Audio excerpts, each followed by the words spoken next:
Hello, lovely. This is Into the Hen House, a podcast for moms with littles. We are joining our voices to a revolution of remembrance. And as mothers, we are rising together and choosing to live, birth, and mother from a place of internally sourced power and deep connection. Join us on this journey as we dive into topics of mindful and intuitive living and mothering, healthy and sovereign living, as well as the often taboo topic of birth trauma, both healing and preventing it. We are your hosts, Andrea, Caitlin, and Chantal. And if you're ready, it's time to jump into the hen house. Hello, everyone. Welcome back. Oh my goodness, I'm so excited to have you here today. And we have such an amazing guest. This is Anastasia Voron. And as a point of interest, she is from the Ukraine, which I think is really cool. And she is a mom of one daughter, coming into that moving from baby to toddler range. And why we have her here is she is doing really, really amazing work as a therapist, working specifically with maternal mental health. Anastasia, thank you for being here. I'm so thrilled. Oh my gosh, thank you so much for having me. It's such an honor. I'm so happy to be here. I think what you're creating with this podcast is amazing. The conversations that you are having, curating, encouraging, it's such an honor to be here. Thank you. And thank you for that warm introduction. Yeah. Yeah, it's really fun. So I came across you on Instagram and have just been loving what you're sharing. And so, and we had kind of chatted a little bit before. We had a pre-chat to this chat. Yes. And we had talked about kind of diving into like some of the things that are happening, you know, like the things that you're not supposed to say, right? And I think one of them is maternal mental health. I think across many countries, but definitely in the US, it's struggling. Yeah, absolutely. Like it's, you know, like moms are really struggling. And can you share a little bit about like what are people sharing with you? What are some things that are common? What are some things that you're not supposed to say, but that people are saying, you know, in therapy, in like in the safe sanctuary that is therapy that people are talking about? I love this question. So I see moms all across the maternal journey. And I think I'm going to organize my answer into two categories. The first is common stories that moms, I find, openly share, and then stories that moms share with a sense of hesitation, a sense of fear. So stories that I hear just all the time. Identity disruption is a big one, right? Moms missing their old selves, not yet feeling totally acquainted with their new self. This is something that's particularly prevalent in working moms who are negotiating return to work or career reintegration. Mental load is another thing that moms talk a lot about, and I actually see this quite a bit in my couples therapy work. I hear of women navigating just so much cognitive load, appointments, household chores, developmental concerns, just so much juggling of life tasks. Another thing that I hear moms talk openly about is breastfeeding challenges, right? Talking about feeling like a failure, some sort of personal deficit, because we live in this breast is best dominant narrative. I actually want to take a moment to share a personal challenge here and spread awareness about something called DMER. It stands for dysphoric milk ejection reflex. And basically before the milk letdown, if you are diagnosed with DMER, your dopamine, the feel-good hormone, it drastically drops in the minute before letdown, a minute after, and it causes this absolutely horrible, dreadful feeling of despair, anxiety, sadness, irritability, just this like soup of horribleness every time you pump or breastfeed. And I'm trying to constantly spread awareness about DMER because it's lesser known, but can be really healing for moms who, just learning what this is, that it's not a mistake on their end. It's a hormonal thing. Might be very healing to learn about. So I'm trying to spread awareness about it. Yeah. And I do think that that's important. Yeah. And it's an interesting conversation because Mhm. breast milk is so special. Yes. And for people who can get the support and can make it happen, I think that's amazing. And it's obviously there's no shame to anyone else. Absolutely. But I remember very early on, I had a hard start to breastfeeding. And someone had posted online like, oh, every time you're feeding your baby, just fill your thoughts with love and joy and just this amazing experience. And I was like, okay, you're seeing a certain finger right now. Yeah. Because like my Yeah. thoughts are all over the place and they're often like, whoa, where did that come from? Yeah. And it's like, and that's okay too.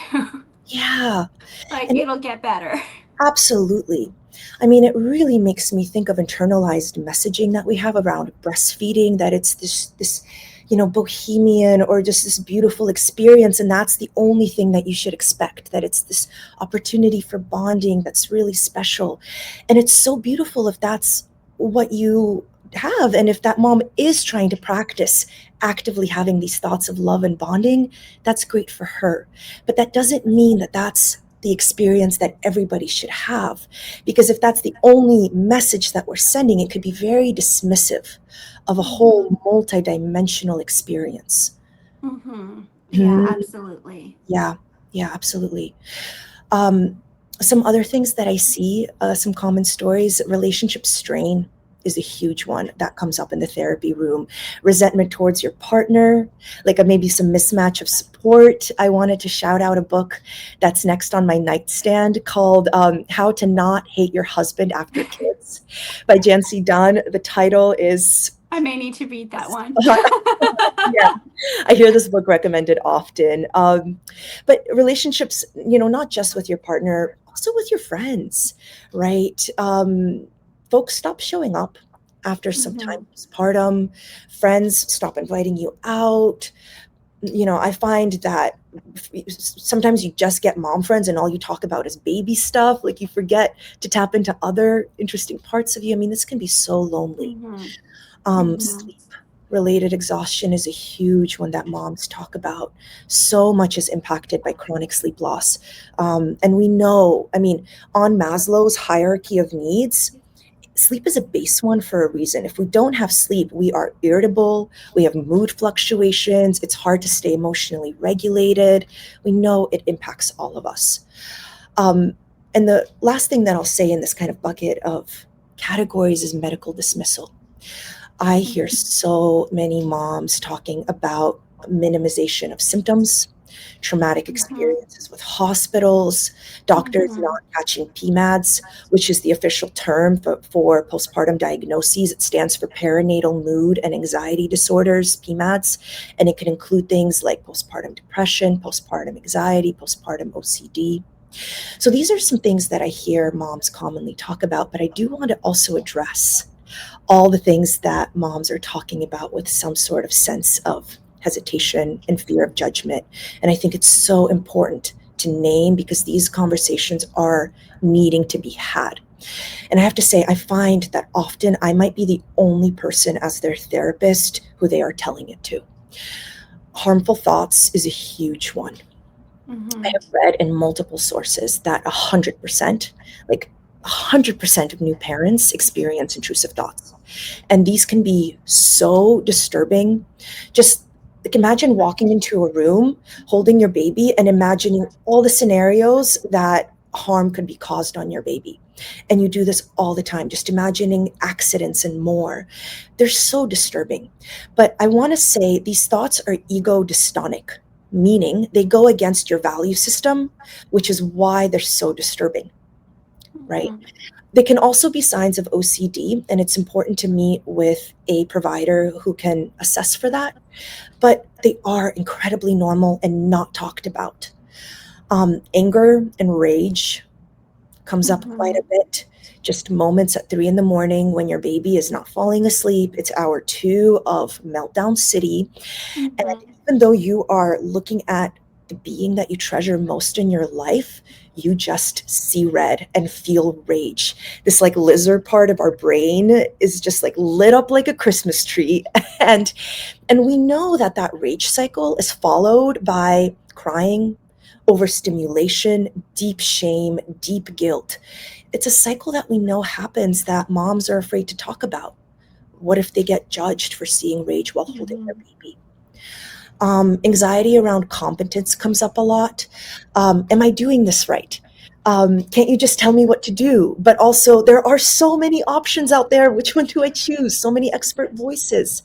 Is my baby safe? Did I already mess my baby up? You know, like, That's just, what I feel sometimes too. You read a book and you're like, oh my goodness, like yeah, oh it's my God, beyond hope. I have to repair already.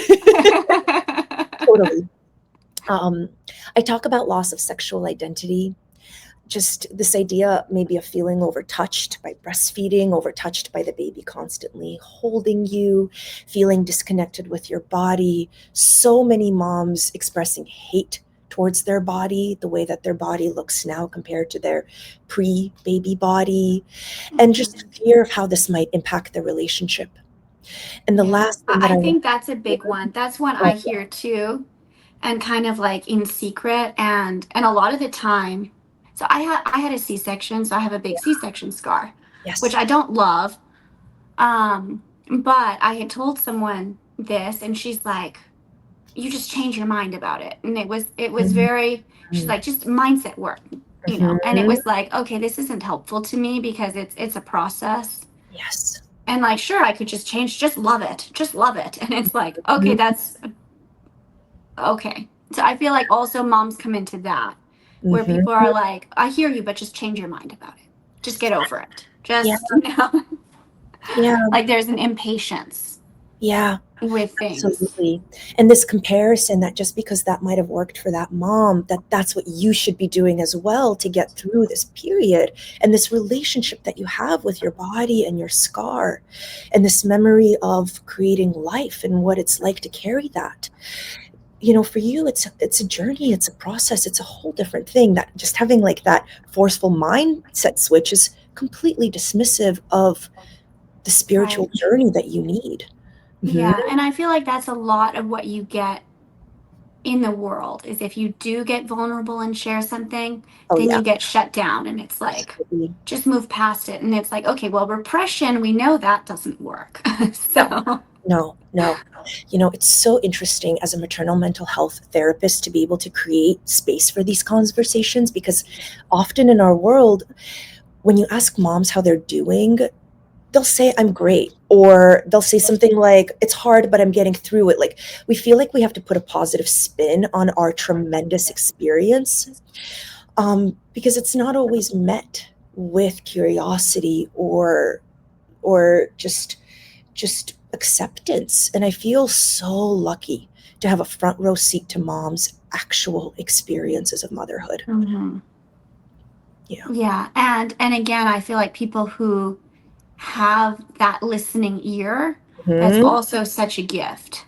Because Mm, there's a reason there's a positive spin that gets put on everything because you get tired of being told, just get over it. Just yes. be happy. You're alive. What could you possibly be ungrateful for? Mm, You know? absolutely. And it's like, okay, there's gratitude and then there's toxic gratitude. Yes.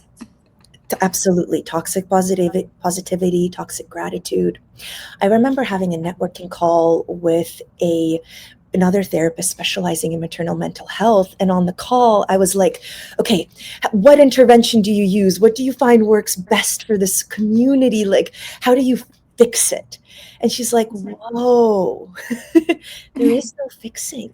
She's like, sometimes the most healing thing is just holding space. And that, I mean, yes, absolutely. Mhm. Hmm. Yeah. Yeah. Yeah. So, in that frame of thought of holding space, because so much of the harm that's caused, I think, is caused by other mothers. And I Hmm. think that's Oh, yeah. surprising to a lot of moms. So, how, as mothers who want to change this, societal norm and this paradigm, how do we hold space? How do we support? How do we do that? Like, where does it start? Trust that moms are being thoughtful in their decisions. Know that moms are hypersensitive to judgment. It doesn't matter if a mom co-sleeps or sleep trains. It doesn't matter if she breastfeeds or bottle feeds, if she works or stays at home, if she uses a nanny or daycare. It does not matter. She is making the choice that is best for her and for her family.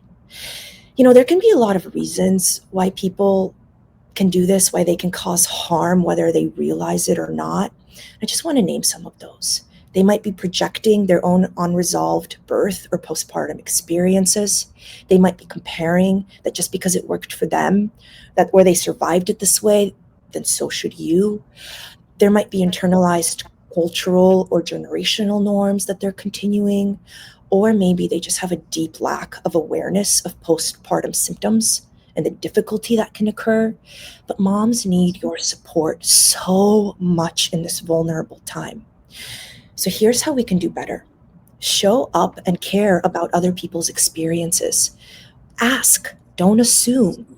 Here, check in with yourself and ask yourself, are you having any missing information about her experience?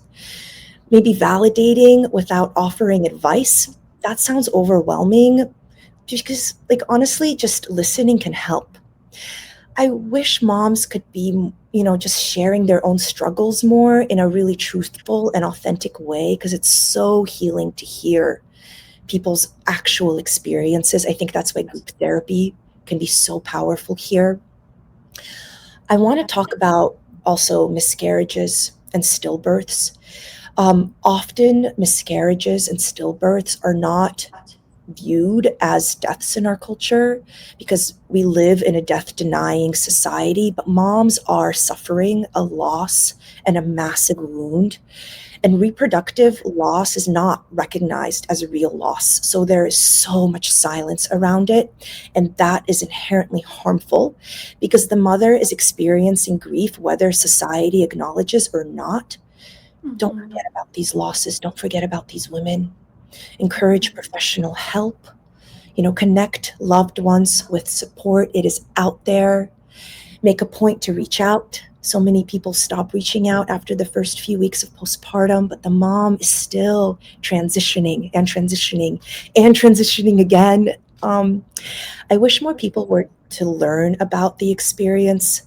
We know what could happen. We know what the symptoms are. We know what to look out for. I wish partners could learn about it. I wish families could learn about it. Just we need to know what's going on with birthing women. And the last thing that I'll say is, this is an unpopular opinion, but please stop telling moms to enjoy every minute.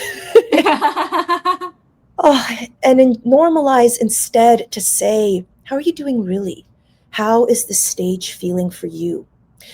And I love what you're doing here because that's exactly what you're doing with your podcast. You're amplifying and supporting women's voices and stories. I wish more folks were doing this in the way you are. And you know what? There's parts of motherhood or of birth or of pregnancy or whatever part you're in, they're just hard. And it's like, just if you can breathe and get through it and forgive yourself on the other end for whatever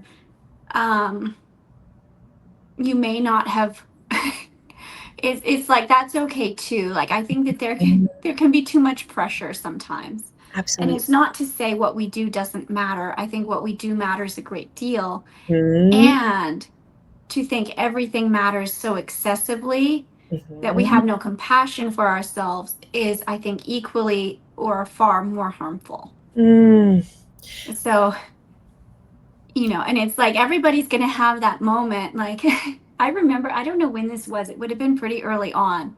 It was like 3 a.m. I hadn't slept except for very, very short stretches in, I don't know, like weeks at this point.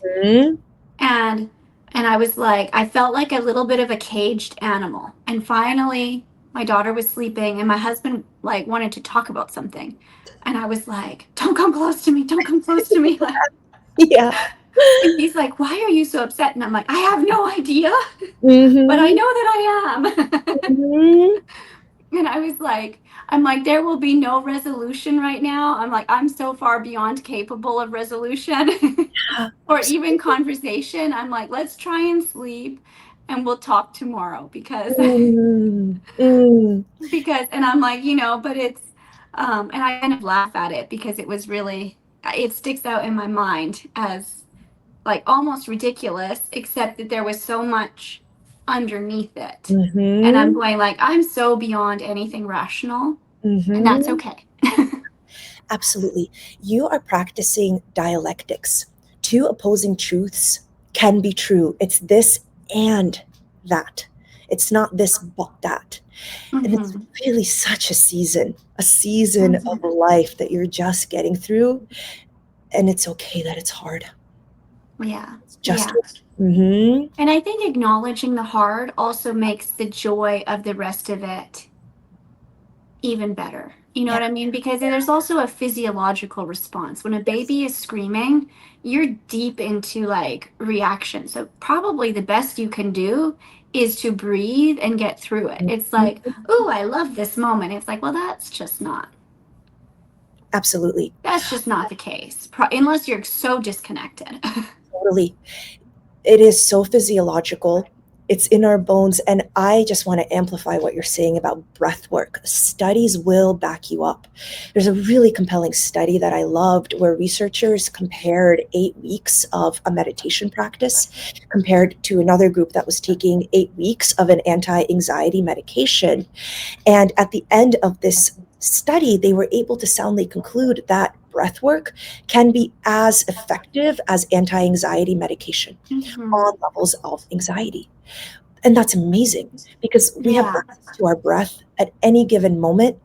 It acts like fast Mm-hmm. acting medication without the side effects. And it's Yeah, exactly, right? we could all, No liver toxicity to there you breath. go. Unless you're breathing very polluted air, but that's kind of a different scenario. Absolutely. No shame on medication. And Yeah, breath work is available to you always. right. Yeah. And Mhm. even in conjunction, In conjunction. or Absolutely. something like that. Like it can look a lot of different ways. Absolutely. It can look a lot of different ways. Mhm. You had brought up, and I know you've mentioned it online. Mhm. I don't know if I'm saying it right, matrescence, Perfect. Matrescence. for the kind of the art form or process of Mhm. becoming a mother, and that it's a much longer, more extensive, deeper spiritual, mental, physical process. It's not just giving birth and like, okay, we're Mhm. done. Yeah. Matrescence is my absolute favorite word to describe motherhood. So it's exactly what you're saying. It's a term it's a term used to describe the journey into motherhood, the process of becoming a mom. It was introduced in the 1970s by an anthropologist named Dana Raphael. And think of it like adolescence is for teens, matrescence is for moms. And it encompasses all things internally, in her body, brain, hormones, psychology, but also outside of the body, in her relationships, identities, the way she shows up in daily activity. It's not a single moment, but a Mm-hmm. prolonged adaptive process. And I have to say, when I first learned this word, I just found it so validating because motherhood is a huge shift. And to have a word for it can feel really validating, healing, empowering. And it makes this huge developmental arc normative and not some Mm-hmm. personal deficit or something. Right. There's actually an incredible lab working out of Columbia University researching matrescence. It's led Oh, by, that's really yeah, cool. they're doing incredible work in the Yeah. field. It's led by Dr. Orly Ethan, I think. And actually, two of the researchers from that lab have started a company called Seed Mother, where they Mm-hmm. lean on their research to form and focus on educating, creating a program for the transition into motherhood. Matrescence is a word I think we should all know. Yeah. Yeah. I love that. Yeah. And I love how you compare it to adolescence, Yeah. which is this really, like looking back on it, we go, wow, what an uncomfortable transition of finding independence, of kind of creating this new self, of not maybe quite knowing who we are, and you know, like maybe being a little uncomfortable in our body because it's changing so much. And like all of these elements, and I'm going, it's actually, there's a lot of parallels to Absolutely. becoming a mother, and I'm going, that's a beautiful, beautiful analogy. Yeah, when I first saw that, that was not my thinking. I first saw that quoted on Dr. Orly Athan's page. And when I saw that, matrescence just kind of clicked for me. I was like, oh, that's what that means. Yeah. And it's really interesting because it's like, wow, how has it taken us this long to come up with a word for this? When I write it in my Word doc, it still is like, says this word is misspelled. What is this word? Right. Well, and it's funny, I actually hadn't heard of that word until very recently. A little, you had mentioned it, but I had heard of it a little bit before that. Yeah. Online, I had come across it, but hadn't ever heard it explained in the way that you talked about it, which for me really was like, oh, I get that. I get that now. Now I don't know how to spell it, but I like it. Yeah. I like a it. word that I wish we all knew. Yeah. Yeah. I love this. Thank you so much. Thank you. Such a pleasure. Yeah. And thank you for to our wonderful listener and listeners for being here on this journey. And stay tuned next week for the second half of this conversation. And we will see you all soon. Talk soon. Thank you so much for listening. If you are loving this podcast, please go ahead and subscribe and leave us a review. Both of these really help the show. As you go out into the world this week, know that we are sending you so much love and wishing you a wonderful and beautiful day, and we will see you back here soon.